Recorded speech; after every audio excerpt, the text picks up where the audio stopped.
పైకి వెళ్ళేటప్పుడే నాకు డౌట్ వచ్చింది ఇలాంటిది ఏదో జరుగుతుందని. ఏం జరిగిందో చెప్తా, లైక్ కొట్టి ఫాలో అయ్యి ఫుల్ వీడియో చూడండి. అసలు మ్యాటర్ ఏంటంటే మా గ్యాంగ్ అంతా కలిసి రాజంపేటలోని భువనగిరి గట్టుకైతే వెళ్తున్నాము. ఇక్కడికి ఎందుకు వెళ్తున్నామంటే ఈ నెల 29 నుంచి భువనగిరిపల్లి బ్రహ్మోత్సవాలు అయితే స్టార్ట్ అవుతున్నాయి. దాని ఇన్ఫర్మేషన్ ఇద్దామని చెప్పి పైకి వెళ్తుంటే మా బరువుకి ఈ బండి లాగలేకపోతుంది.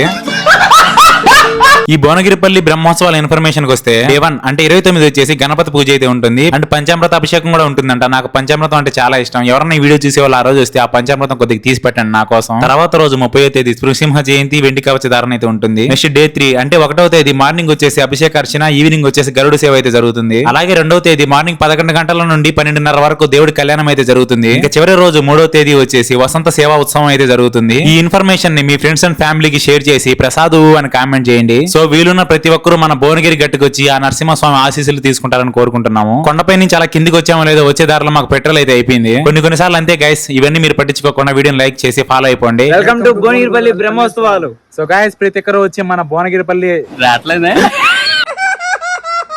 బ్రహ్మోత్సవాలు అయితే ఎంజాయ్ చేయండి. Bye guys.